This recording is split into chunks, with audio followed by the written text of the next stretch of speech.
Olá a todos. Bom, já falei para vocês no vídeo passado que eu adquiri uma coleção de revistas enorme da Wellston Price Foundation, né? Que é esta coleção de revistas aqui, muito legais, ok? E hoje a gente vai falar sobre só uma linha de uma dessas revistas, ok? É a revista volume 12, número 4 de 2011. E logo aqui na primeira página tem indicação de livros, ok? E a gente vai escolher um livro. Então eu vou pegar esta linha aqui. O livro se chama Pessoal, Isto Não É Normal. Ok. Aí eu vou lá e compro o livro. E leio o livro. Já li inteiro. Beleza. Esse livro aqui se chama Pessoal, Isto Não É Normal, do Joel Salatin. Joel Salatin é esse cara aqui. Tá? Ele é um jornalista e ele produz comida lá dele e regionalmente lá produz galinha e tudo mais. E só que esse cara não é um jornalista comum e também não é um cara produtor de galinha comum. Ele é um cara que dá palestras no mundo inteiro, tá? Eu olhei na internet a agenda dele que está disponível. E assim, ele tem 3, 4 palestras em vários países do mundo por mês, até 2019, o cara tá bem cheio de tarefas. E este cara aqui foi convidado pelo Príncipe Charles para dar uma palestra para ele sobre comida, ok? Sobre os problemas da comida. E assim, imagina só, não que eu gosto do Príncipe Charles, mas ele é um cara que deve ter muita informação. Se ele convida um cara para dar uma palestra para ele, bom, sinal de que talvez o cara que vai dar a palestra tem muita informação. E esse cara colocou isso num livro. Está aqui na minha mão. E a gente vai falar sobre um ponto deste livro. Vamos lá. A pergunta que eu quero responder, todas as informações que eu vou falar aqui estão neste livro aqui. A pergunta que eu quero responder é: como destruir o planeta? Uau! Será que um meteoro? Não vai funcionar. Supervulcão? Não. É muito mais simples a resposta. Basta você tornar todos os habitantes do planeta em vegetarianos. Uau! Difícil de acreditar? Bom, vamos agora olhar a ciência por trás disso. Então vamos lá. É o seguinte. A ONU diz o seguinte, que a carne é uma coisa muito elitista. Por quê? Porque para você produzir carne, você precisa de uma área muito grande de pastagem para os bois. Mas, se você pegasse essa área grande de pastagem e plantasse grãos, a ONU diz, se você plantasse grãos, daria para sustentar o mundo inteiro e não existiria fome no planeta. O que vocês acham dessa história linda da ONU? Mentira. Mentira. Por quê? Ele mostra aqui no livro, e eu já sei informações de outros lugares, ele fala o seguinte, que a gente produz 2 vezes mais comida no mundo do que o mundo precisa, ok? Então, assim, daria para alimentar o mundo inteiro e ainda sobraria uma quantidade igual de comida para jogar no lixo, tá bom? Eu vi uma palestra do Ricardo Felício que ele diz que, na verdade, a gente não produz o dobro, a gente produz 4 vezes mais comida no mundo. Ele mostrou lá um dado, acho que a gente produzia 4 vezes mais comida do que precisa. Então vem a pergunta, por que tem fome no mundo? Se a gente produz tanta comida, por que tem fome? Tem fome porque não tem logística para entregar essa comida para o pessoal. Agora, será que sempre foi assim? Interessante essa pergunta. Interessante essa pergunta. Este cara aqui, ele foi foi dar lá uma palestra na Itália e foram pessoas do mundo inteiro falar sobre agricultura nessa palestra, ele diz aqui. E foram o pessoal da África. E o pessoal da África falou assim: quem acabou com a África foram vocês, pessoal. Vocês aí do resto do mundo que tem dinheiro e fica ajudando a gente. Isso tá gerando fome na África. Aí ele olhou e falou: não, você tá louco? Como é que gente que tá ajudando vocês está gerando fome na África? Isso não faz sentido, percebe? O que você tá falando na frase não faz sentido. E o pessoal falou o seguinte: olha, imagine o seguinte cenário. Imagine o seguinte cenário. Você tem uma aldeia, tá? Lá na África, um lugar onde as pessoas moram, por exemplo, um lugar mais... Não estou falando de cidades, estou falando mais do interior. E você tem os fazendeiros, pequenos fazendeiros produzindo lá comida localmente, beleza? Então tá lá o fazendeiro e ele plantou lá as coisinhas dele, tá? Só que ele tem uma demanda muito grande e a produção dele é pequena, ok? Então sim, o que vai acontecer é que vai gerar alguma fome, porque ele tem pouco dinheiro, ele tem pouco recurso, a produção dele é pequena, beleza? A produção dele é pequena e ele não vai dar conta de alimentar todo mundo, certo? E as pessoas também não têm dinheiro. Aí chega a ONU, tá querendo ajudar, beleza? Chega nessa aldeia com containers de comida e distribui comida para a aldeia inteirinha. O fazendeiro que está lá, que deveria receber uma ajuda, não. O que vai acontecer? Ele não vai conseguir vender a comida que ele produziu. Por quê? Porque todo mundo já recebeu comida para os próximos meses. Então ele não vai conseguir vender a comida que ele produziu. Bom, ele vai conseguir preservar essa comida? Não, não tem geladeiras enormes para colocar a comida da fazenda inteira. O que vai acontecer com a comida que ele produziu? Vai estragar, ele não vai conseguir vender. Quando estragar, o que vai acontecer com esse fazendeiro? Ele já era pobre, ele vai quebrar. O que vai acontecer com aquela aldeia? Não vai ter mais aquele fazendeiro, ele quebrou. No outro ano, de novo, a ONU chega lá e distribui comida. Outro fazendeiro ou mais fazendeiros quebram. Aí, passado algum tempo, a ONU não está mais entregando comida. Pergunta, tem fazendeiro no lugar? Não tem. Então, ficou pior a situação. A fome que já existia fica cada vez pior. Ok? Por causa de um incentivo que, na verdade, não é incentivo, é um desincentivo aos fazendeiros. O que a ONU devia fazer é chegar lá para o fazendeiro e falar: o que você precisa de ajuda para você produzir mais aqui localmente? Não para pegar comida que vem do Brasil e entregar lá na África, longe pra caramba. Ou dos Estados Unidos e entregar na África. Tem que produzir localmente. Então, a fome no mundo se dá por não ter produção local mais. A agricultura moderna, ela é centralizada. Grandes fazendas e agricultura centralizada.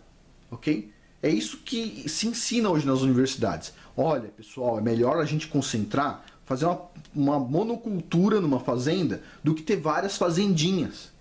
Só que isso exige logística.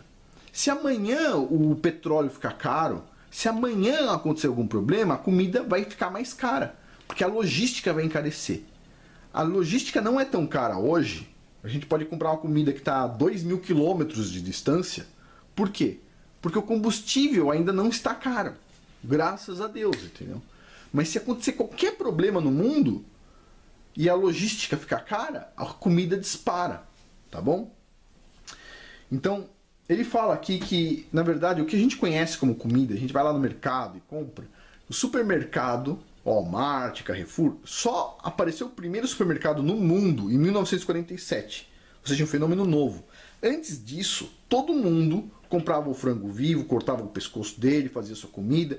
Tinha lá um jardinzinho, colhia as suas verduras, porque verdura era difícil de comprar, né? Comprava, tinha mercadinhos de queijo, tinha o cara que entregava leite, tinha vários produtores locais pequenininhos. Os mercados destruíram esse sistema pequenininho. O sistema super sustentável que existia foi destruído. Por quê? Porque o pessoal conseguiu, com os supermercados, vender mais barato num lugar só. Muito mais cômodo. Só que o que a gente não percebeu foi a gente destruiu nossa logística local e favoreceu uma logística global. Ok? Bom, mas voltando ao assunto. A ONU diz assim, então a gente deveria plantar grãos. Tira o gado do mundo e planta grãos.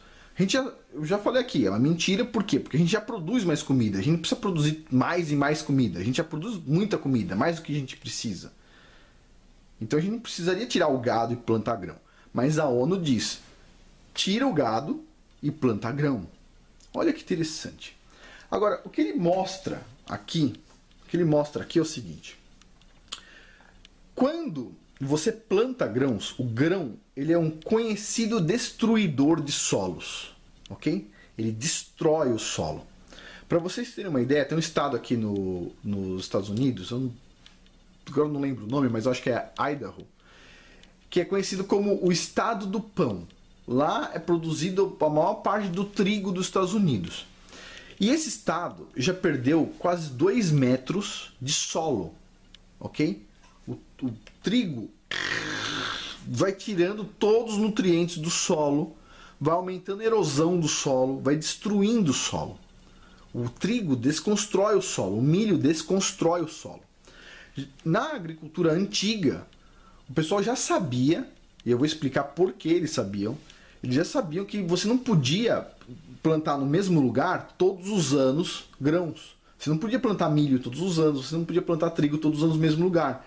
Você tinha que fazer um rodízio. Você separava lá 5 áreas, tá? Em uma área você vai plantar grão, em outras áreas você vai fazer outras coisas, vai plantar, por exemplo, leguminosas, vai deixar área de pasto, e você vai reconstruir o solo que o grão destrói. O grão destrói solo. O grão deveria chamar destruidor do solo, ok? O grão destrói o solo. Destrói. Então, em um estado aqui dos Estados Unidos, as universidades foram lá fazer uma pesquisa e descobriram, olha, os caras perderam nos últimos 100 anos 2 metros de solo. Algo do tipo, em questão de nutrientes e tudo mais. Ficou pobre o solo. Cada vez mais pobre. E ele fala aqui do caso da fazenda que ele herdou do pai dele. Que quando o pai dele comprou, 50 anos atrás, a fazenda tinha uma camada centimétrica de solo.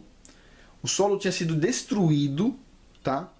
E basicamente ele não conseguia colocar como é que se fala? Esses negócios, cerca pro gado, porque ele não conseguia cavar na pedra. Já tinha chegado na pedra. Destruiu o solo da fazenda. Destruiu. Ele tinha que concretar a cerca, porque não tinha mais solo, entendeu? Tinha que fazer um pé de concreto, assim, para pôr a cerca e o gado dentro. Então, como ele não conseguia plantar nada lá, o pai dele resolveu colocar boi. E ficou lá 50 anos com boi. E adivinha?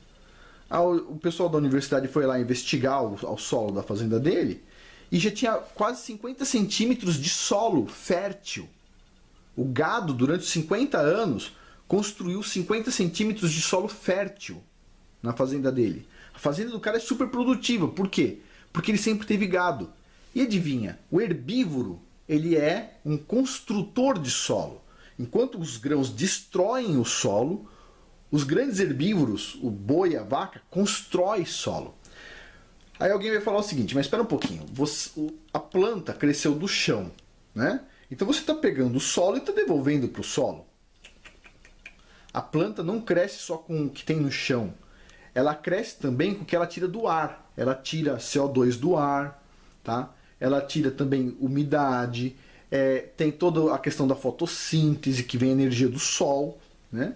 Então ela está recebendo energia e o boi está convertendo essa energia e tudo isso que ela tirou do ar e do solo em estrume e está construindo o solo. Então o boi é um construtor de solos. Agora, tem muitos lugares do mundo que o pessoal planta ano após ano, ele diz aqui, grãos. E o que o pessoal faz? Joga o adubo químico. O adubo químico ele também um destruidor de solos, porque ele é ácido.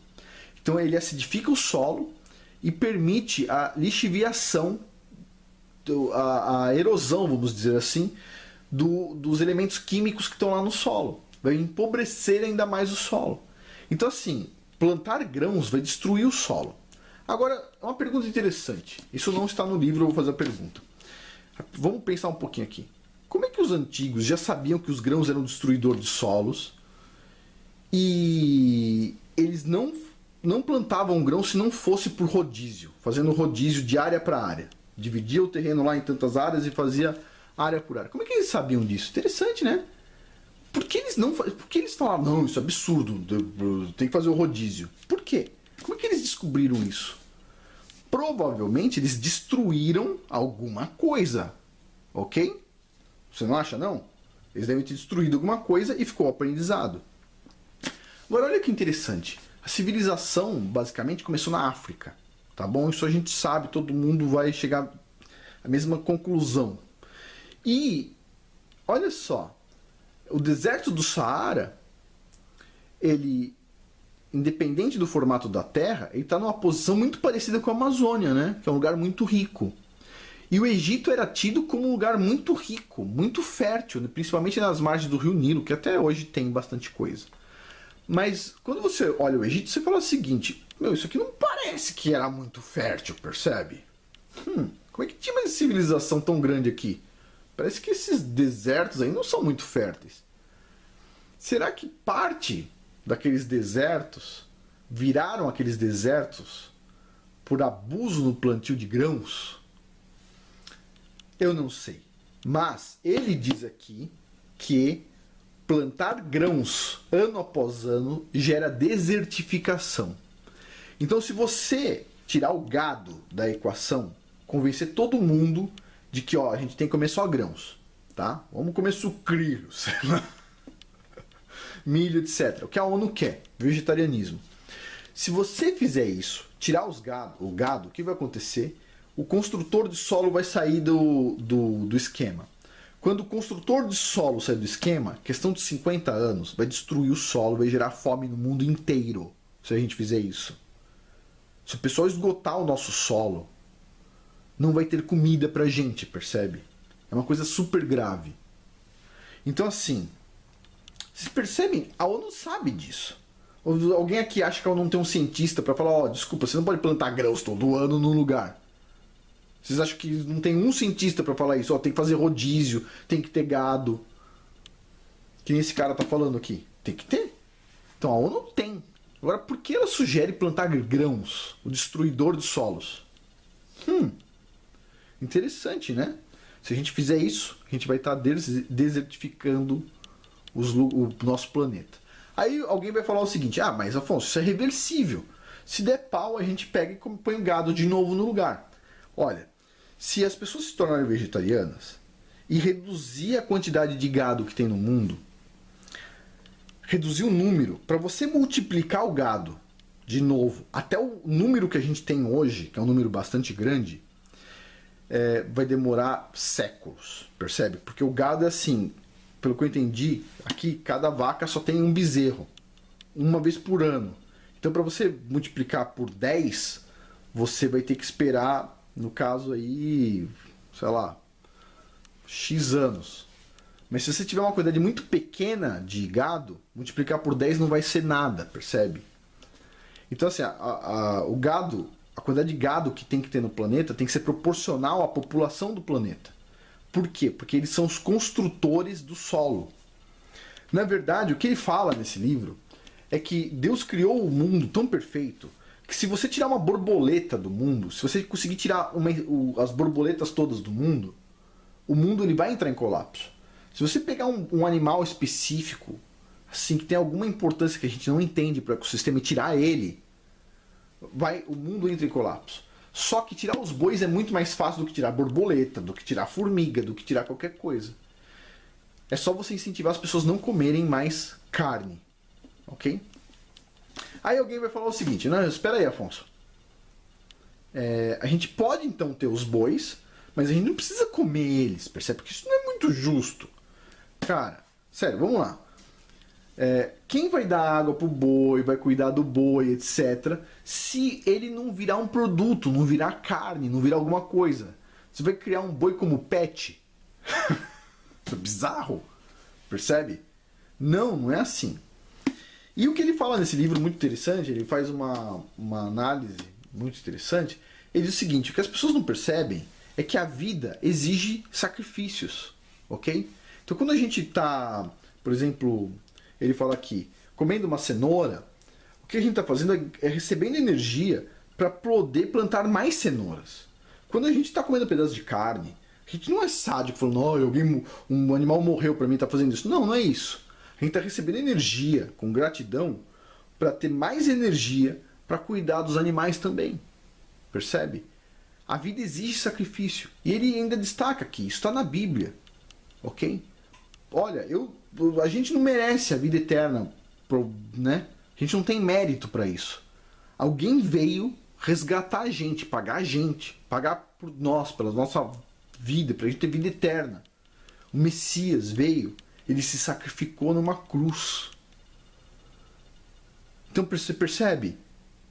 A vida exige sacrifícios. E esse é um segredo da vida.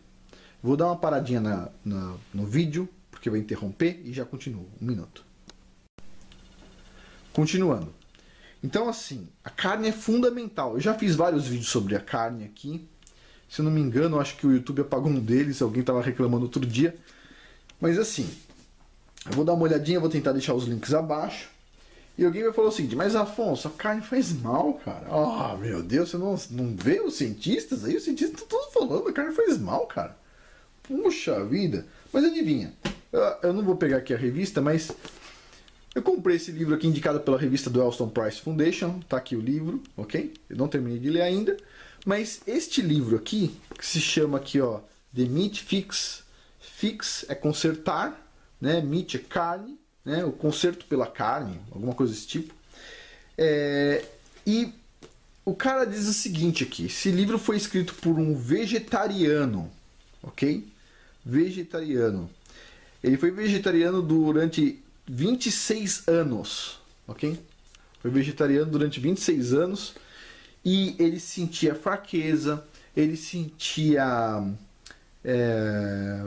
problema nas juntas, ele sentia vários problemas, tinha vários problemas, ia muito ao médico, inclusive, e um dia, depois de não conseguir solução no médico durante 26 anos, sentindo dores, etc, tal, no caso dele, não sei se isso é para todo vegetariano, mas no caso dele, ele fala aqui, ele um dia deu uma louca nele e resolveu comer carne.